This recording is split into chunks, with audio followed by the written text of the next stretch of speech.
Chuck did at the Telford Hotel, and if you don't have this DVD, it's worth $25, that's for sure. But you get the Survival Guide bundle that includes the Reflections video, but Chuck's in it, shows the Telford Hotel, it shows White Springs, Florida, it shows the Stephen Foster Memorial. It's so gorgeous, the Swanee River, just the whole works, and you'll see it where it all happened at the Telford Hotel. Beautiful memories there, and I wish we had the Telford back. If somebody wants to buy the Telford, we'll put For the People back there, and we'll do it nationally from there, because people liked to visit the fountains, the restaurant, and just to feel part of the show. And it was a place where, you could call home. It was just kind of neat to spend time there, and the bookstore was there. It would be neat to have something like that again. And I often do talk to Chuck about that, and he says, he said, maybe you get a donor. Maybe somebody leaves you something, donates something to For the People, which people do. And, you might be able to buy it back, maybe cheap, but we would do it. Maybe a couple people get together and decide to do it, but it would be nice. But anyway, let me encourage you to make a donation of $25. And if you already have the book, we'll ship the book and the DVD to you, and you give the book to somebody that needs it. Maybe your neighbor, maybe a friend of yours or a family member that needs it. But this would be a great way to support For the People. We're listener-supported 100%, so this will help us, and this will include shipping and handling as well. So we appreciate that. If you'd like to order now, you can go on our website at forthepeopleshow.com and make a $25 donation, and we'll ship it off to you. We appreciate that, but it's very special. And I got to tell you something. When I was a young man, when I first walked into the Telford Hotel in 1995, I had goosebumps. I used to listen to Chuck when I was a kid in New York City, and then Chuck went away and started a network, and I didn't see him for many, many years. But when I went in there, it was magic. It was just something really unbelievably special about his demeanor, his mind, and it was the fastest 3 hours on radio, and that's what he would coin it.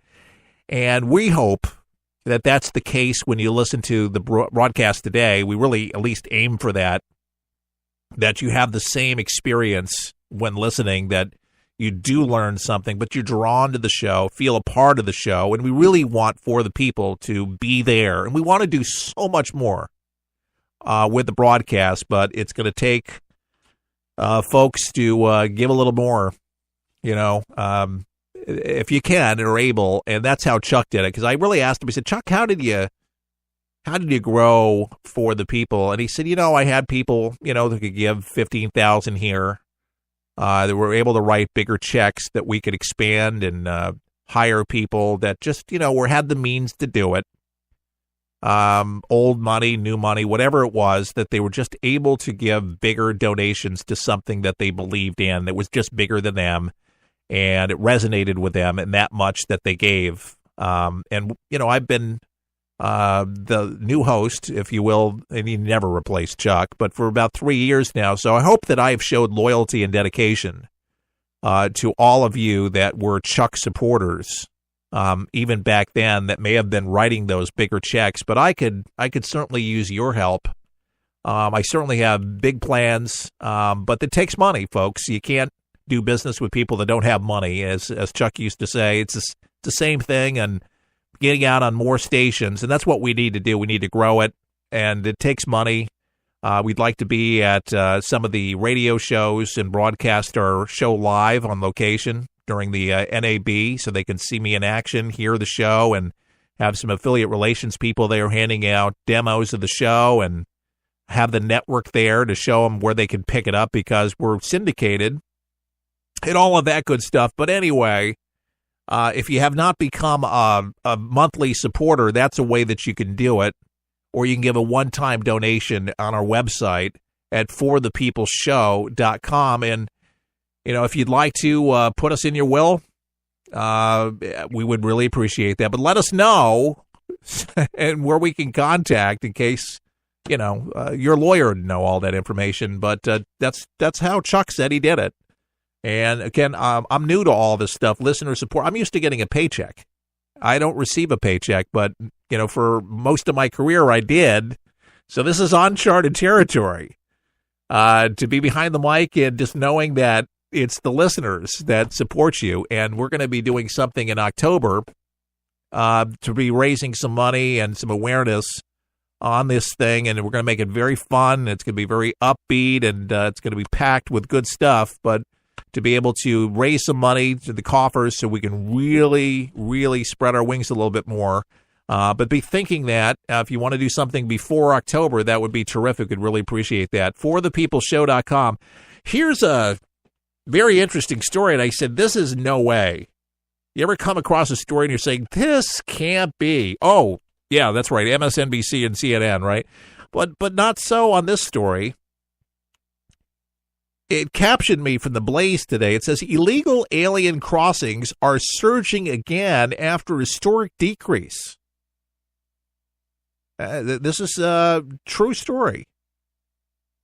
Illegal alien crossings have risen at the border after historic decrease that many attribute to President Trump's rhetoric against illegal immigration. Yes, illegal border crossings have shown a large increase after historic decrease since the inauguration. In a report from the U.S. Census and Border Protection, and they have all the stats and information, illegal border crossings are shown to have increased beginning in March until the present day. In March, there were 16,591 apprehensions, which increased to 30,567 apprehensions in August. That's an increase of nearly 100% for March after they counted again from fall since the inauguration. Very interesting here. So seasonal averages show that there is an increase normally after January, but as the graph from the U.S. Customs and Border Protection shows below, but you can't see this graph, the current number of apprehensions is almost near the previous low in 2012. But many attribute a fall in apprehensions before March to the border enforcement rhetoric of the president since the inauguration. So some are now speculating that illegal aliens may be surging into the U.S. since many of the politics that Trump promised have not come to fruition. And that's why Donald Trump needs to build the wall. People talking about DACA and how he's going to make a deal with Dems, that basically the deal that he's going to make, let the dreamers stay, let them come, and don't build the wall. I just don't see Donald Trump doing that, because he would almost ensure, unless he's wanting to check out of the White House, he's not going to be reelected, because nobody's going to believe him. The Dems are not going to believe him. Republicans are not going to believe him. Independents are not going to believe him. I mean, how many times do the campaign speeches build that wall, build a wall, build a wall? He's got to build the wall. Because if you're not going to crack down, and because of the sanctuary cities, the mayors, these liberal snowflake mayors of the cities, allowing them to just come and get safe haven. Meanwhile, Mr. and Mrs. America, you and I, have to fork out all the money for all the social services, schools, the satellite schools, medical, food, housing, every single thing.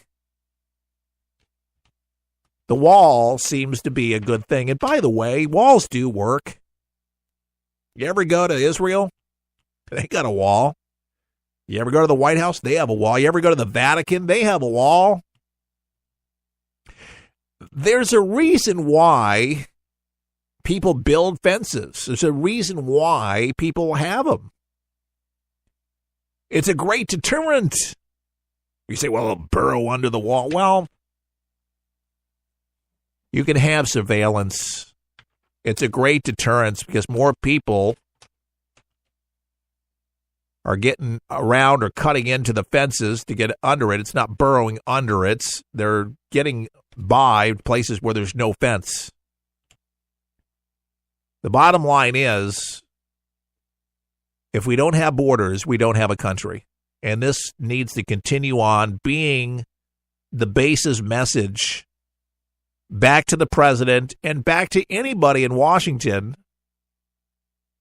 Folks, the numbers don't lie. They are defiant because they realize that you get these activist judges that are not allowing these things to take place and thinks it's just funny that Donald Trump said it and he's not going to put his money where his mouth is, or our money.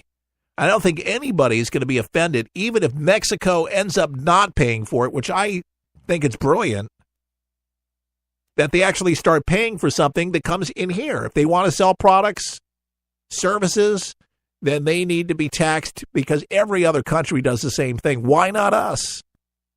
Because GATT and NAFTA, TPP and all the stuff didn't write in that all countries do this. And Donald Trump wants to redo all the trade negotiations. Like I said, he's a good CEO. You look at the books and you look at deals that are good and what's are bad, and you want to make better deals. That's why he's a deal maker. We want good deals. I'm so convinced, though, that there's so many people in this country that really don't want a good deal. And if they want a good deal, they don't want it to come from Donald Trump because they don't want to give Donald Trump any of the credit. And it was the same way for Ronald Reagan and so many different deals that he made. Now herald one of the best presidents we've ever had. And remember what they called him. The media called him a dunderhead. Now, they called Donald Trump a lot worse. And for those of you that say, well, Donald Trump is no Ronald Reagan, well, that might be true. But I think that if Ronald Reagan could speak, I don't think that Ronald Reagan would be too upset with the direction that Donald Trump is going in now. I think Donald Trump is exactly what he needs to be for this country. And I don't think he cares too much. It's pretty evident. When the media talks junk, when politicians talk junk, when world leaders talk junk, he speaks his mind. And you know what? The more you listen to him, the more he kind of makes sense to me. I understand where he's coming from. And if you appreciate where he's coming from, you find out he has a heart and he just wants America to do its best. He wants America to succeed. More importantly, he wants America to last. Because the way the left is going, the extreme left, they want to take us into the abyss with a point of no return, where you will never even recognize that you're in America, period. There has to be some distinction to where we keep our national identity. There's leftists that want to do away now with the Star-Spangled Banner because they say the guy was racist. Unbelievable. The guy was a bigot.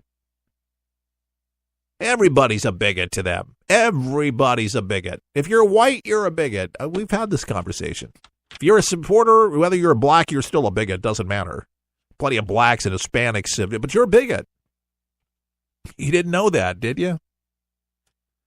And I just wonder if they really know what the Merriam Dictionary really defines that, if they even know what the heck that means, honest to goodness, or the fascist or whatever it is, whether they even know the full definition of that. Seriously. I mean, it would be cool to do a Waters World version of Jesse Waters there on Fox News going out and interviewing people during these demonstrations to ask you if they even know what it means. And I'm willing to bet you that probably over 80 to 90% have no idea what that is. Which leads me to say what I've said all along, these people just, they go AWOL because it's an opportunity for them to go off. It's that mentality.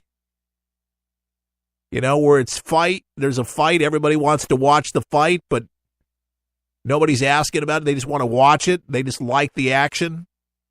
They don't care who's getting pulverized or why. They just watch it. And it could be a bully beating the crap out of somebody, and nobody stops it.